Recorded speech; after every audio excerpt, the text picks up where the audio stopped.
ಶ್ರೀ ಗಣೇಶ ಶಾರದಾ ಗುರುಭ್ಯೋ ನಮಃ. ರಾಮಾಯ ರಾಮಭದ್ರಾಯ ರಾಮಚಂದ್ರಾಯ ವೇಧಸೆ ರಘುನಾಥಾಯ ನಾಥಾಯ ಸೀತಾಯ ಪತೆಯೇ ನಮಃ. ಶ್ರೋತೃಗಳಿಗೆ ಶ್ರೀಮದ್ ವಾಲ್ಮೀಕಿ ರಾಮಾಯಣ ಸುಂದರಕಾಂಡದ 44ನೆಯ ಸರ್ಗಕ್ಕೆ ಸ್ವಾಗತ. ಹಿಂದಿನ ಅಧ್ಯಾಯದಲ್ಲಿ ಅಶೋಕವನವನ್ನು ಸಂಪೂರ್ಣವಾಗಿ ಧ್ವಂಸ ಮಾಡಿ ನಂತರ ಅಲ್ಲಿದ್ದ ಚೈತ್ಯ ಪ್ರಾಸಾದವನ್ನು, ಅಂದರೆ ರಾಕ್ಷಸರ ಕುಲದೇವತೆಯ ಆಲಯವಾಗಿದ್ದ 1000 ಕಂಬಗಳ ಮಂದಿರವನ್ನು ಹನುಮಂತನು ಹಾಳುಗೆಡುತ್ತಾನೆ. ಈ ಮೂಲಕ ತಾನು ನಿರ್ಭಯನಾಗಿರುವೆನು, ನನಗೆ ರಾವಣನ ಯಾವ ಭಯವೂ ಇಲ್ಲವೆಂದು ಎಲ್ಲ ರಾಕ್ಷಸರಿಗೂ ಸಾರಿ ಹೇಳುತ್ತಾ, ಮುಂದೆ ನನ್ನಂತೆಯೇ ನಿರ್ಭಯರಾದ ನನಗಿಂತಲೂ ಅತ್ಯಂತ ಬಲಶಾಲಿಗಳಾದ ಕೋಟಿ ಕೋಟಿ ಸಂಖ್ಯೆಯ ಕಪಿಗಳು ಈ ಲಂಕೆಯ ಮೇಲೆ ದಾಳಿ ಮಾಡಲಿದ್ದಾರೆ ಎಂಬ ಸಂದೇಶವನ್ನು ಅವರಿಗೆ ಕೊಡುತ್ತಾ ಸಾಗಿರುವನು. ಸಂದೇಷ್ಟೋ ರಾಕ್ಷಸೇಂದ್ರೇಣ ಪ್ರಹಸ್ತಸ್ಯ ಸುತೋ ಬಲಿ ಜಂಬುಮಾಲಿ ಮಹಾದಂಷ್ಟ್ರೋ ನಿರ್ಜಗಾಮ ಧನುರ್ಧರಃ. ರಾಕ್ಷಸೇಂದ್ರನಾದ ರಾವಣನಿಂದ ಅಪ್ಪಣೆ ಪಡೆದು ಬಲಿಷ್ಠನು ಉದ್ದವಾದ ಕೋರೆ ದಾಡೆಗಳುಳ್ಳವನು ಆದ ಪ್ರಹಸ್ತನ ಮಗ ಜಂಬುಮಾಲಿಯು ಧನುರ್ಧಾರಿಯಾಗಿ ಹನುಮಂತನನ್ನು ಎದುರಿಸಲು ಹೊರಟನು. ಅಕ್ರಮಾಲ್ಯಾಂಬರಧರ ಸ್ರಗ್ವಿ ರುಚಿರ ಕುಂಡಲಃ ಮಹಾನ್ ವಿವೃತ್ತ ನಯನ ಸಮರ ದುರ್ಜಯ. ಅವನು ಕೆಂಪಾದ ವಸ್ತ್ರವನ್ನು ಮಾಲೆಗಳನ್ನು ಧರಿಸಿದ್ದನು, ಕತ್ತಿನಲ್ಲಿ ಹೂವಿನ ಹಾರವನ್ನು ತೊಟ್ಟಿದ್ದನು. ಅವನ ಕರ್ಣ ಕುಂಡಲಗಳು ಮನೋಹರವಾಗಿದ್ದವು. ತೀಕ್ಷ್ಣವಾದ ಸ್ವಭಾವವುಳ್ಳವನು, ಯುದ್ಧದಲ್ಲಿ ಜಯಿಸಲು ಅಸಾಧ್ಯನು, ಅಗಲವಾದ ಕಣ್ಣುಗಳುಳ್ಳವನು ಆಗಿದ್ದನು.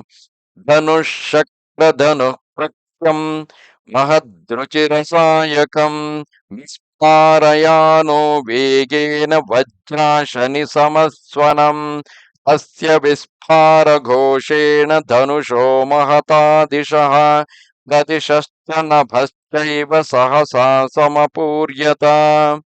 ಅವನ ಧನುಸ್ಸು ಇಂದ್ರನ ಧನುಸ್ಸಿನಂತೆ ಇತ್ತು. ಹೆಚ್ಚಾದ ಶಕ್ತಿಯುಳ್ಳ ಬಾಣಗಳನ್ನು ಪ್ರಯೋಗಿಸುವವನು ಆದ ಅವನು ವಜ್ರಾಯುಧ ಮತ್ತು ಸಿಡಿಲುಗಳಿಗೆ ಸಮಾನವಾಗಿ ಧನುಷ್ಠಂಕಾರವನ್ನು ಮಾಡಿ ಅತಿ ವೇಗವಾಗಿ ಮಾರುತಿಯ ಕಡೆಗೆ ಧಾವಿಸಿದನು. ಆ ದೊಡ್ಡದಾದ ಧನುಷ್ಠಂಕಾರದ ಶಬ್ದವು 8 ದಿಕ್ಕುಗಳನ್ನು, ಭೂಮ್ಯಾಕಾಶವನ್ನು ಕ್ಷಣ ಮಾತ್ರದಲ್ಲಿ ತುಂಬಿಬಿಟ್ಟಿತು. ರಥೇನ ಖರಯುಕ್ತೇನ ತಮಾಗತ ಮುದೀಕ್ಷ್ಯ ಸಹ ಹನುಮಾನ್ ವೇಗ ಸಂಪನ್ನೋ ಜಹರ್ಷ ಚ ನನಾದ ಚ. ಕತ್ತೆಗಳು ಹೂಡಿದ ರಥದಲ್ಲಿ ಕುಳಿತು ತನ್ನೊಡನೆ ಯುದ್ಧಕ್ಕೆ ಬಂದ ಜಂಬುಮಾಲಿಯನ್ನು ನೋಡಿ ಬಲಸಂಪನ್ನನಾದ ಹನುಮಂತನು ಹರ್ಷದಿಂದೊಡಗೂಡಿ ಸಿಂಹನಾದವನ್ನು ಮಾಡಿದನು. ತಂ ತೋರಣವಿಟಂಕಸ್ಥಂ ಹನುಮಂತಂ ಮಹಾಕಪಿಂ ಜಂಬುಮಾಲಿ ಮಹಾಬಾಹುರ್ವಿವ್ಯಾಧನಿಶಿತೈಶ್ಚರೈಃ. ಮಹಾಬಾಹುವಾದ ಜಂಬುಮಾಲಿಯು ಚೈತ್ಯ ಪ್ರಾಸಾದದ ಮಹಾದ್ವಾರದ ಮೇಲೆ ಕುಳಿತಿರುವ ಮಹಾಕಪಿಯಾದ ಹನುಮಂತನ ಮೇಲೆ ಹರಿತವಾದ ಬಾಣಗಳನ್ನು ಪ್ರಯೋಗಿಸಿದನು. ಅರ್ಧಚಂದ್ರೇಣ ವದನೆ ಶಿರಸ್ಯೇಕೇನ ಕರ್ಣಿನ ಬಾಹೋರ್ವಿವ್ಯಾಧನಾರಾಚೈರ್ದಶಭಿಸ್ತ್ರಂ ಕಪೀಶ್ವರಂ. ಅರ್ಧಚಂದ್ರಾಕಾರ ಬಾಣವನ್ನು ಹನುಮಂತನ ಮುಖದಲ್ಲಿಯೂ, ಕರ್ಣಿ ಎಂಬ ಬಾಣವನ್ನು ಕಂಠಕ್ಕೂ, ತೀವ್ರವಾದ 10 ಬಾಣಗಳನ್ನು ಭುಜಗಳಲ್ಲಿಯೂ ಪ್ರಯೋಗಿಸಿ ಅವನನ್ನು ಬಾಧಿಸಿದನು. ತಸ್ಯ ತಚ್ಚುಶುಭೆ ರತಾಮ್ರಂ ಶರೇಣಾಭಿಹತಂ ಮುಖಂ ಶರದೀವಾಂಬುಜಂ ಪುಲ್ಲಂ ವಿದ್ಧಂ ಭಾಸ್ಕರ ರಶ್ಮಿನ. ಜಂಬುಮಾಲಿಯು ಪ್ರಯೋಗಿಸಿದ ಬಾಣಗಳಿಂದ ಯುಕ್ತನಾದ ಹನುಮಂತನ ಕೆಂಪಾದ ಮುಖವು ಶರತ್ಕಾಲದ ಸೂರ್ಯ ರಶ್ಮಿಯಿಂದ ವಿಕಸಿತವಾದ ಕೆಂದಾವರೆಯಂತೆ ಕಾಣುತ್ತಿತ್ತು. ತತ್ತಸ್ಯ ರಕ್ತಂ ರಕ್ತೇನ ಚಂಜಿತಂ ಶುಶುಭೆ ಮುಖಂ ಯಥಾಕಾಶೇ ಮಹಾಪದ್ಮಂ ಸಿಕ್ತಂ ಚಂದನ ಬಿಂದುಭಿಃ.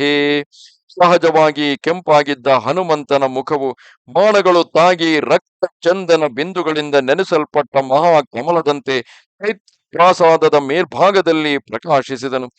ಸುಕೋಪ ಪ್ರಾಣಾಭಿಹತೋ ರಾಕ್ಷಸಸ್ಯ ಮಹಾಕಪಿಃ ತತಃ ಪಾರ್ಶ್ವೇತಿ ವಿಪುಲಾಂ ಅದರ್ಶ ಮಹತೀಂ ಶಿಲಾಂ. ಜಂಬುಮಾಲಿಯ ಬಾಣಗಳು ತಾಗಿದಾಗ ಆ ಕಪಿವರನು ಬಹಳ ಕೋಪಗೊಂಡು ಪಕ್ಕದಲ್ಲಿಯೇ ಇದ್ದ ಅತಿ ದೊಡ್ಡ ಬಂಡೆಯೊಂದನ್ನು ನೋಡಿದನು. ಕರಸಾಮಾಂಸ ಪ್ರಬಲವದ್ಬಲಿ ಮಾಂ ಶರೈರ್ದಶಭಿಕ್ತಸ್ಥಾಣಯಾಮಾಸ ರಾಕ್ಷಸಃ.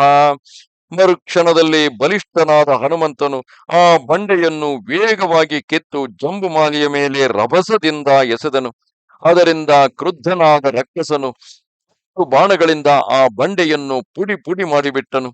ವಿಪನ್ನಂ ಕರ್ಮ ತದ್ದೃಷ್ಟ್ವಾ ಹನುಮಾಂಶ್ಚಂದ್ರ ವಿಕ್ರಮಃ ಕಾಲಂ ವಿಪುಲ ರಾಮಯಾಮಾಸ ವೀರ್ಯವಾಂ. ಮಹಾವೀರನಾದ ಹನುಮಂತನು ತನ್ನ ಶಿಲಾ ಪ್ರಯೋಗವು ವ್ಯರ್ಥವಾಗಿರುವುದನ್ನು ಕಂಡು ಪರಾಕ್ರಮದಿಂದ ವಿಜೃಂಭಿಸಿದ ಅವನು ಒಂದು ದೊಡ್ಡದಾದ ಸಾಲ ವೃಕ್ಷವನ್ನು ಬುಡಸಹಿತವಾಗಿ ಕಿತ್ತು ವೇಗವಾಗಿ ತಿರುಗಿಸತೊಡಗಿದನು. ಭಾಮಯಂತಂ ಕಪಿಂ ದೃಷ್ಟ್ವಾ ಸಾಲವೃಕ್ಷಂ ಮಹಾಬಲಂ ಚಿಕ್ಷೇಪಸು ಬಹೂನ್ ಬಾಣಾನ್ ಜಂಬುಮಾಲಿ ಮಹಾಬಲಃ. ಸಾಲ ವೃಕ್ಷವನ್ನು ತನ್ನ ಮೇಲೆ ಪ್ರಯೋಗಿಸಲು ತಿರುಗಿಸುತ್ತಿರುವ ಹನುಮಂತನನ್ನು ನೋಡಿ ಮಹಾಬಲಿಯಾದ ಜಂಬುಮಾಲಿಯು ಅನೇಕ ಬಾಣಗಳನ್ನು ಅವನ ಮೇಲೆ ಪ್ರಯೋಗಿಸಿದನು. ಸಾಲಂ ಚತುರ್ಭ್ಯಶ್ಚಿಚ್ಛೇದ ವಾನರಂ ಪಂಚಭಿರ್ಭುಜೇ ಶಿರಸ್ಸೇಕೇನ ಬಾಣೇನ ದಶಭ್ಯಸ್ತು ಸ್ತನಾಂತರೇ. ರಾಕ್ಷಸನು 4 ಬಾಣಗಳಿಂದ ಆ ಸಾಲ ವೃಕ್ಷವನ್ನು ಕತ್ತರಿಸಿಬಿಟ್ಟನು. ಭುಜಗಳಿಗೆ 5 ಬಾಣಗಳನ್ನು, ತಲೆಗೆ 1 ಬಾಣವನ್ನು, ವಕ್ಷಸ್ಥಳಕ್ಕೆ 10 ಬಾಣಗಳನ್ನು ಹೊಡೆದು ಅವನು ಕಪೀಶ್ವರನನ್ನು ಘಾಸಿಗೊಳಿಸಿದನು.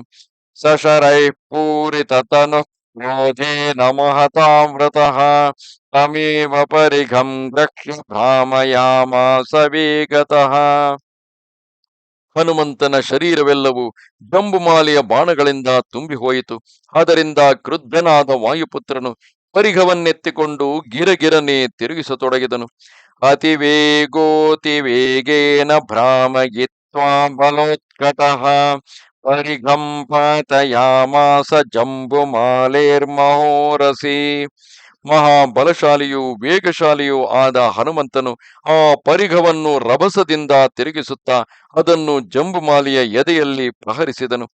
ತಸ್ಯ ಚೈವ ಶಿರೋ ನಾಸ್ತಿ ನ ಬಾಹೂ ನ ಚ ಜಾನುನಿ ನ ಧನುರ್ನರಥೋ ನಾಶ್ವಸ್ತ್ರಾ ದೃಶ್ಯಂತನೇಶವಃ. ಆ ಪರಿಘದ ಪ್ರಹಾರದಿಂದ ಜಂಬುಮಾಲಿಯು ಅವನ ರಥ ವಾಹನಗಳು ನುಗ್ಗು ನುಗ್ಗಾದವು. ಮರುಕ್ಷಣದಲ್ಲಿ ಎದುರಿಗಿದ್ದ ಅವನ ತಲೆ, ಮೊಣಕಾಲುಗಳು, ತೋಳುಗಳು, ಧನುರ್ಬಾಣಗಳು, ರಥಾಶ್ವಗಳಾಗಲಿ ನೋಡಲು ಕೂಡ ಸಿಗಲಿಲ್ಲ. ಸಹತಸ್ಕರ ಸಾತೇನ ಜಂಬುಮಾಲಿ ಮಹಾಬಲಃ ಪಪಾತ ನಿಹತೋ ಭೂಮೌ ಚೂರ್ಣಿತಾಂಗ ವಿಭೂಷಣಃ. ಮಹಾಬಲಿಷ್ಠನಾದ ಆ ಜಂಬುಮಾಲಿಯು ಹನುಮಂತನು ಹೊಡೆದಾಗಲೇ ನೆಲಕ್ಕುರುಳಿದನು. ಅವನ ಅವಯವಗಳು, ಭೂಷಣಗಳು ಚೂರು ಚೂರಾದವು. ಜಂಬುಮಾಲಿಂಚ ನಿಹತಂ ಕಿಂಕರಾಂಶ್ಚ ಮಹಾಬಲಾನ್ ಚಕ್ರೋಧರಾವಣ ಶ್ರುತ್ವಾ ಕೋಪ ಸಂರಕ್ತಲೋಚನಃ ಸರೋಷ ಸಂವರ್ತಿತ ತಾಮ್ರಲೋಚನಃ ಪ್ರಹಸ್ತಪುತ್ರೇ ನಿಹತೆ ಮಹಾಬಲೇ ಅಮಾತ್ಯಪುತ್ರಾನತಿವೀರ್ಯ ವಿಕ್ರಮಾನ್ ಸಮಾಧಿದೇಶಾತು ನಿಶಾಚರೇಶ್ವರಃ. ಮಹಾಬಲಶಾಲಿಗಳಾದ 80,000 ಕಿಂಕರರು ಜಂಬುಮಾಲಿಯು ಹತರಾದರೆಂದು ಕೇಳಿದ ರಾಕ್ಷಸರಾಜನಾದಂತಹ ರಾವಣನು ಬಹಳ ಕೋಪಗೊಂಡು ಕಣ್ಣುಗಳು ಕೆಂಪಾಗಿ ತಿರುಗತೊಡಗಿದವು. ಮಹಾಬಲಶಾಲಿಯಾದ ಪ್ರಹಸ್ತ ಪುತ್ರ ಜಂಬುಮಾಲಿಯು ರಣಭೂಮಿಯಲ್ಲಿ ಬಲಿಯಾದುದನ್ನು ತಿಳಿದು ರೋಷದಿಂದ ಅತುಲ ಬಲ ಪರಾಕ್ರಮಿಗಳಾದ ಅಮಾತ್ಯ ಪುತ್ರರನ್ನು ಹನುಮಂತರೊಡನೆ ಯುದ್ಧ ಮಾಡಲು ಕಳುಹಿಸಿದನು. ಇತ್ಯಾರ್ಷೇ ಶ್ರೀಮದ್ ರಾಮಾಯಣೇ ವಾಲ್ಮೀಕಿಯೇ ಆದಿಕಾವ್ಯೇ ಸುಂದರಕಾಂಡೇ ಚತುಶ್ಚತ್ವಾರಿಂಶಃ ಸರ್ಗಃ. ಮಹರ್ಷಿ ವಾಲ್ಮೀಕಿ ವಿರಚಿತ ಆದಿಕಾವ್ಯವಾದ ಶ್ರೀಮದ್ ರಾಮಾಯಣದ ಸುಂದರಕಾಂಡದಲ್ಲಿ 44ನೆಯ ಸರ್ಗವು ಮುಗಿಯಿತು. ನಮಸ್ತೆ ಶಾರದಾ ದೇವಿ ಕಾಶ್ಮೀರ ಪುರವಾಸಿನಿ ತ್ವಾಮಹಂ ಪ್ರಾರ್ಥಯೇ ನಿತ್ಯಂ ವಿದ್ಯಾದಾನಂಚ ದೇಹಿಮೆ. ನಮಸ್ಕಾರ.